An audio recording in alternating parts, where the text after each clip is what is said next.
Hello guys, it's Dave from Horizon Fish Keeping. Today I'm just going to do the second day update video on the German Blue Ram breeding sort of project we've got going on at the moment.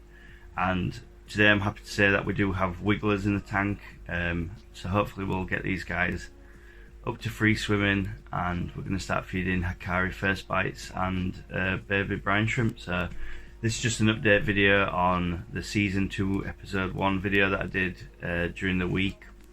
We managed to sort of get the eggs out of the parents' care because they did start eating the eggs, and now we've put them into a fluvel 2-litre breeder box. It's got like an internal flow that you can put round, so I've put them into there. I will say you're gonna have to excuse the state of the tank, because every time I feed the parents, the uplift tube brings food in into the breeder box, and I can't really siphon the bottom without sucking up the babies. So until they're free swimming, I'm gonna have to just leave it as it is. But I'll flip the camera around anyway, guys, and you can have a look what's going on. As you can see here, guys, we've got the parents' tank just there, and to keep them in the same water, I've just added the fluvel 2-litre breeder box. I've just got a temperature gauge in there. I have added another air stone in just to give a bit more circulation, but it does come with an uplift tube that sucks water up this pipe and air and slowly drips it into that side, and then on the other end it's got like a cascade. I have put a sponge just where the grate is for this piece, because I did some rainbow fry and they all managed to escape through there. But I did some rainbow fry a little bit later on, and this system did work and it held them inside the breeder box. As you can see by the bottom, some bit of detritus in there, and that's because when I feed this tank, it lifts the water and obviously air up this pipe, and it's just falling into here, and because I've got sponge filter, it's just sort of recirculating the bits in here. So it's not what I can do with that at the moment with the wigglers on the bottom. As far as that is, and I've just got this just so the parents can't see. It's just a bit of an Amazon box, but I'll try and see if we can get a good shot of the babies. There's quite a few in here, like I say, so we've got the wigglers. You just have to bear with me with the focus a moment, but you can just see the wigglers. They're absolutely everywhere. It's not wanting to focus because of the light, unfortunately, but I've got an LED light on this tank here, and it either causes flickering or bad focus. It's just one of them things. Like I said in the previous video, that I'm waiting to get some more camera equipment just to improve the quality of the videos. And again, it's a little shaky because I'm at around 5 or 6 times zoom here, so you can just see the wigglers there. And we'll be waiting for these now to be free swimming. This is day 2 or 3 of the wigglers. I did have to pull the eggs from the parents because they started eating them, but it was at the wiggler stage when I pulled them from the tank, so I just siphoned them into this breeder box with a small pipe, and managed to get them all across. You see they're in the Java fern. I've just put a little bit of Java fern in there. I understand that helps with the early stages of feeding and things. I won't get a better view that way, I don't think, but yeah, this is just an update video, guys, on the ram breeding project that we've got going on. The parents are in there, they're doing awesome, looking good, nice and fat and healthy. That one's just going to the toilet, as you can see, and then the male's just right at the back there. What they did is they moved the eggs from the front of the tank on the light slate, which I mentioned in the other video, just sort of there, and they put them underneath. They dug a hole underneath that one there. But I noticed they were sort of pecking away and eating them. I know they do pick them up and spit them out, but they wasn't spitting them out, and the numbers were declining quite rapidly in what I could see in the tank. So that's why I moved them over to this, just to try and save them more than anything.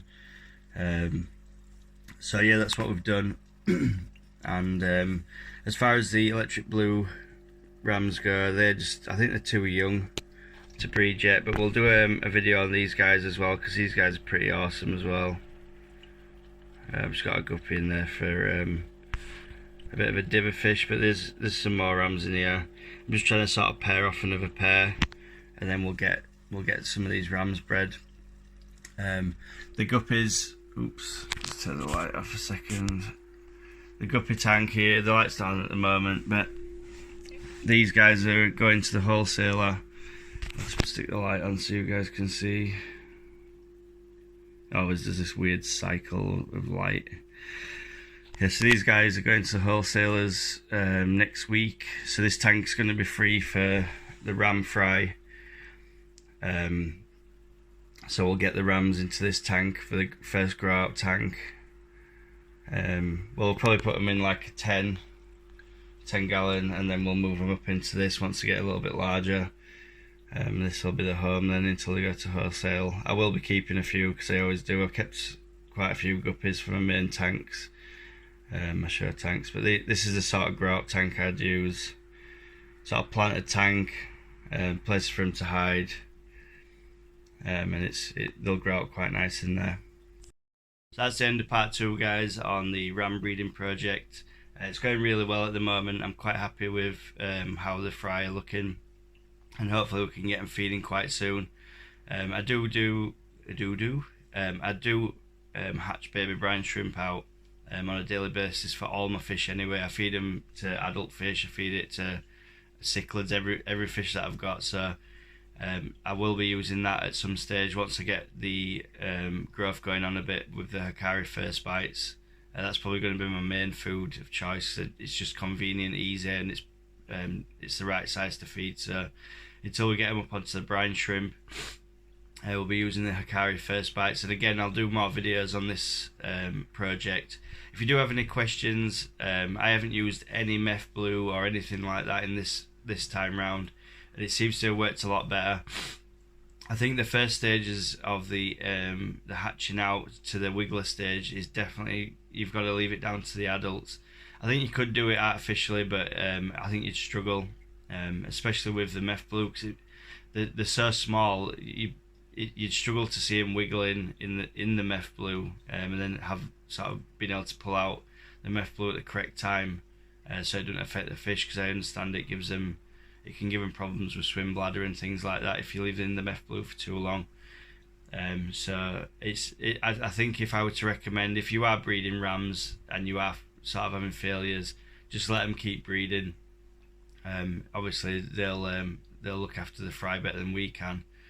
But yeah, I think this is going pretty successful. Hopefully we don't crash out at last minute, because we do have life now in this aquarium, so we want to keep that going at all costs, and hopefully we have some baby rams to show. So I'll catch you on the next part of this series. It'll probably be somewhere around Sunday maybe, and hopefully you guys can stick around and come join us on that video. So until then, I'll catch you on the next one, and stay safe out there, guys. Peace out.